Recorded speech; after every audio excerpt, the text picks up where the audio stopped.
Cierro la puerta. Por ahí, ¿me escuchan? Pero Sí. sí se escucha. Ya, perfecto. Les Profe. pido mil disculpas.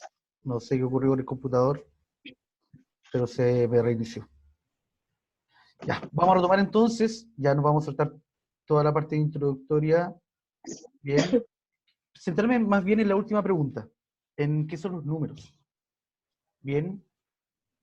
En los números, ¿qué me podría decir lo que son?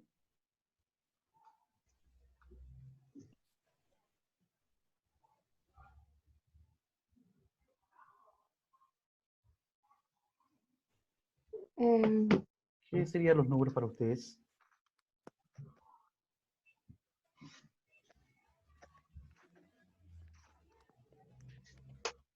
un, un conjunto que ayuda a solucionar problemas.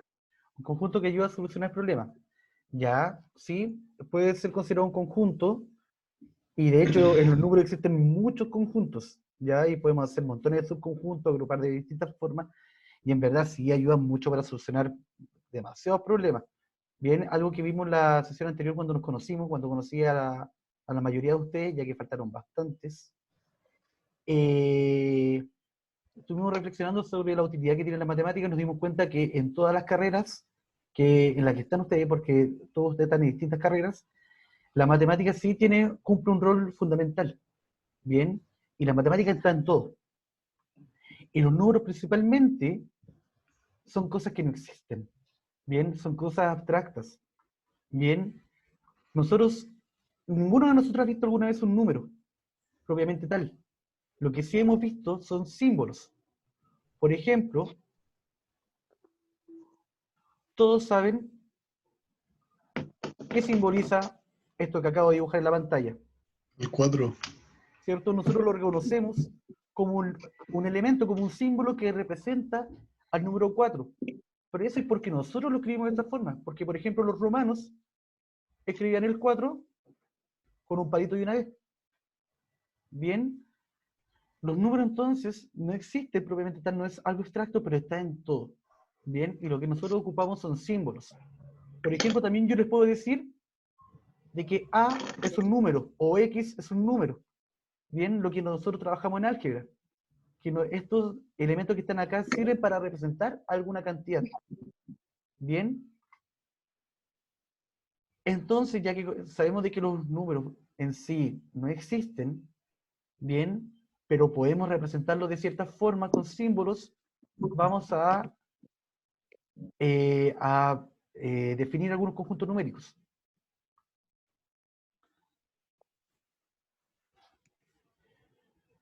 Tenemos este diagrama, bien, que nos va a estar mostrando todos los conjuntos numéricos con los que vamos a trabajar, partiendo con el más básico de todos, que este es este conjunto que se representa con una letra N. ¿Alguien me puede decir cómo se llama este conjunto?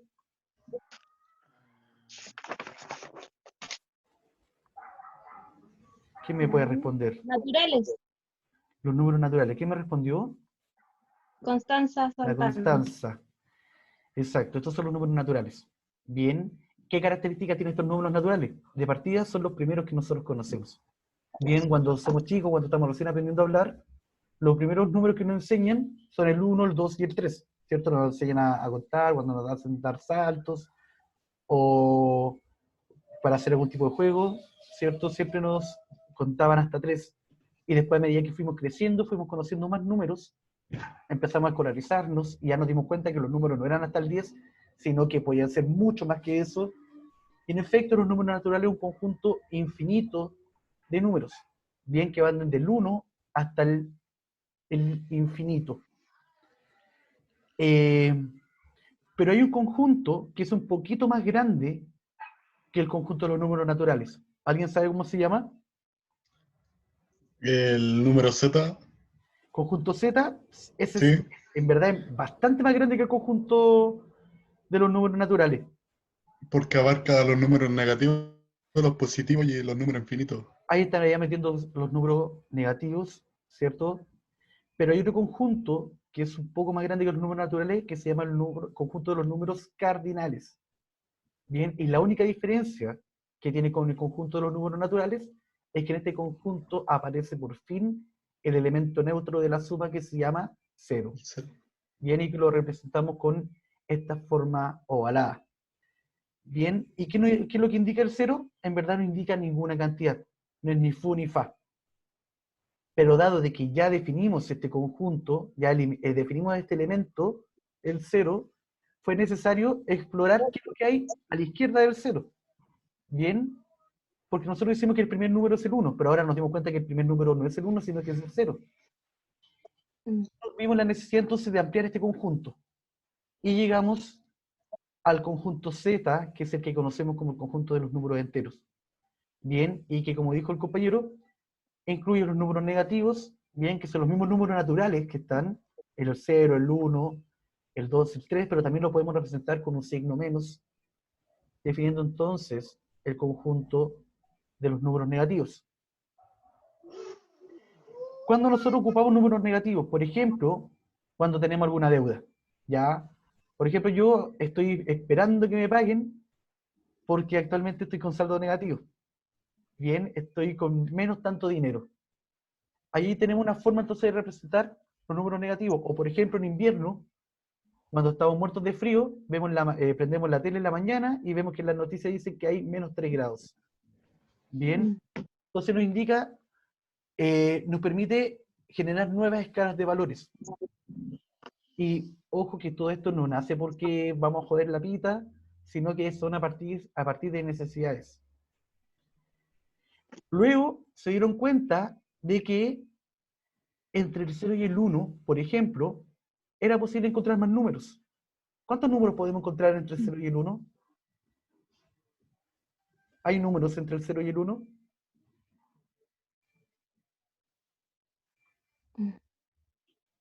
¿Sí? ¿No? ¿No están seguras?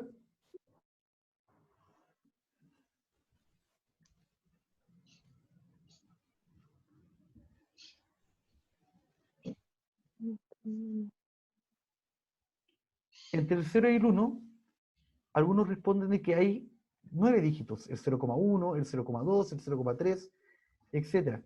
Pero en verdad, entre el 0 y el 1 tenemos infinitos valores. Bien, o sea que dentro de un conjunto que es infinito, podemos encontrar infinitos valores entre dos términos. Entre el 0 y el 1 hay infinitos números, entre el 1 y el 2 hay infinitos números, etc. Y ahí nos vimos entonces la necesidad de definir un nuevo conjunto numérico, que es el conjunto de los números racionales o conjunto Q. Bien, y el conjunto Q van a ser todos los elementos que se pueden escribir en forma de fracción. Bien, como por ejemplo el 0,5 lo podemos escribir como un medio. Bien, el 0,333 infinito periódico lo podemos escribir como un tercio. Incluso los números enteros lo podemos escribir en forma de fracción. Por ejemplo, el 2 yo lo puedo escribir como 2 partido por 1. Y el 0, por ejemplo, yo lo puedo escribir 0 partido por 15.000, por ejemplo. Lo podría expresar como fracción y seguiría representando el 0.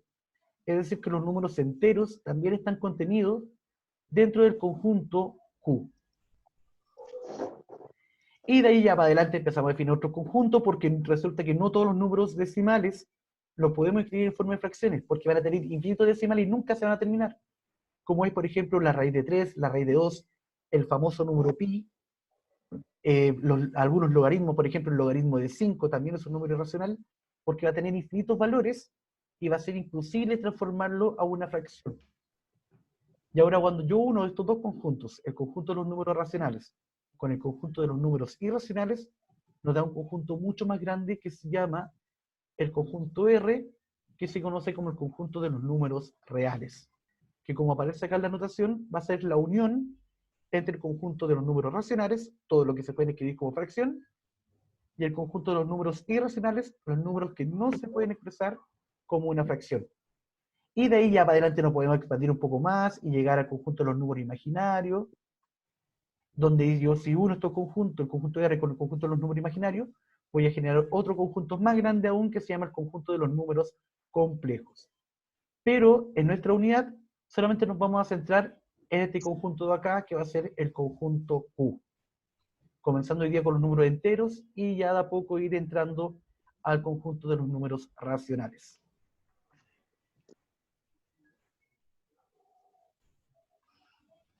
Ya, este es un desafío que va a quedar pendiente, ya que va a quedar como tarea, que es un desafío como una pregunta de lógica.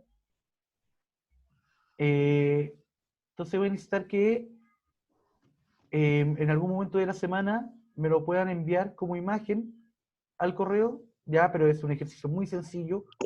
Me lo van a enviar junto a otra pregunta que les voy a mandar al final de la clase.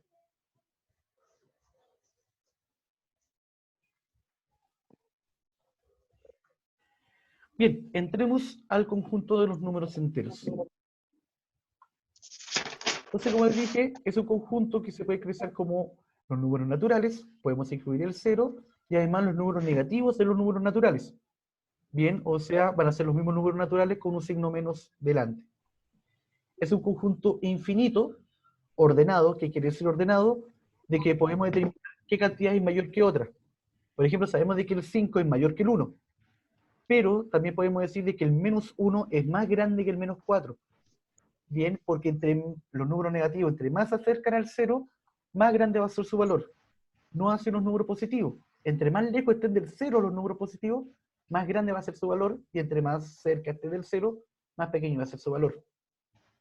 Y discreto quiere decir que van a ser cantidades exactas. Bien, por algo se llama los números enteros.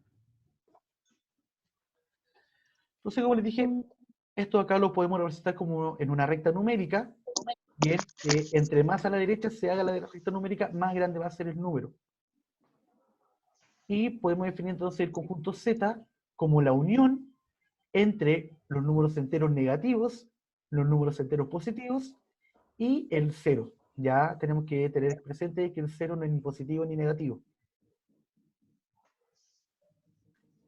Y algo también que tenemos que recordar siempre, que son conceptos básicos, es lo que representa el antecesor y el sucesor de un número. Sabemos que el antecesor de un número va a ser el número que está antes que él en la recta numérica, y el sucesor va a ser el número que viene después de ese número. Por ejemplo, todos sabemos que el número que viene después del 3 va a ser el 4, por lo tanto el 4 sería el sucesor de esta cantidad. Y por otra parte, el número que está antes del 3 sería el 2, lo cual correspondería a su antecesor. Pero tengan mucho cuidado cuando trabajan con los números negativos, porque es muy fácil confundirse y decir, ah, el número que viene después del menos 2 es el menos 3, por lo tanto el menos 3 es el sucesor de menos 2. Y eso es un error. Bien, porque si nosotros vemos la recta numérica, menos 3 está antes que menos 2. Por lo tanto, menos 3 sería el antecesor de menos 2, y por otra parte, el número que le sigue a menos 2 sería menos 1, por lo tanto, este número sería el sucesor de menos 2. Bien, concepto básico, pero que deben tener siempre presente. Vamos a ver entonces las propiedades que tienen estos números enteros. Uno de los elementos importantes es el que se llama los múltiplos.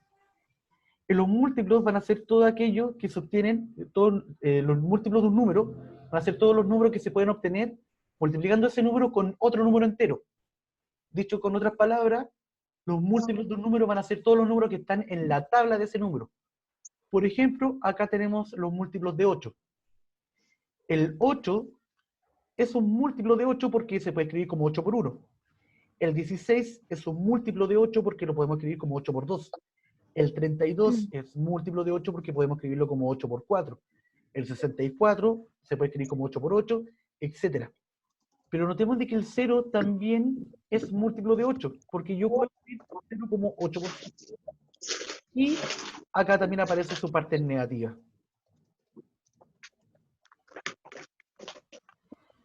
Karina pregunta si la clase la mandaré. Sí, les mandaré la presentación y el video va a quedar grabado. Bien, y una vez terminada la clase lo voy a cargar a YouTube para que puedan recurrir a él si es que lo sienten necesario.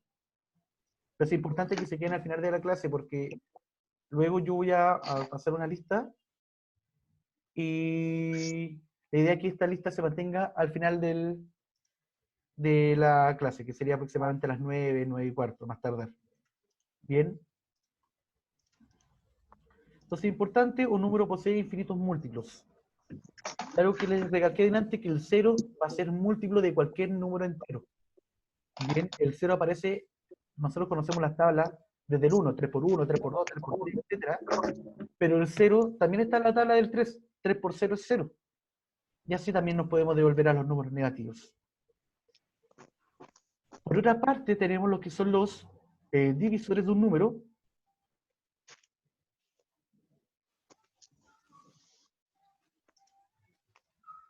Ah, Karina, puede ser eso. Ya voy a revisar si está en la lista.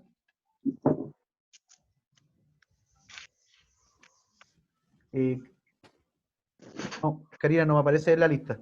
Ya te voy a anotar. Y para al final de la clase me das tu correo para poder considerarte también en los próximos correos. O mándamelo ahora, escríbemelo en el chat. Los divisores de un número van a ser aquellos números que pueden dividir exactamente a un determinado número. Bien, acá tenemos el caso del 36. El 36 puede ser dividido por 2, puede ser dividido por 3. Bien, el 2 en el 36 cabe 18. Notamos que el 18 también es un divisor de 36. El 3 en el 36 cabe 12 veces, por tanto el 12 también es divisor de 36. El 6 en el 36 cabe 6 veces. Notemos también de que el 1 y el 36 también son divisores de este número. Chicos, vamos a hacer un break acá, porque se va a parar la transmisión.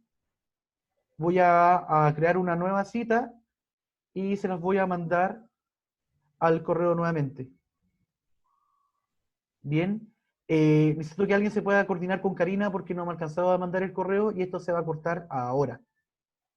Bien, me comunico con ustedes enseguida.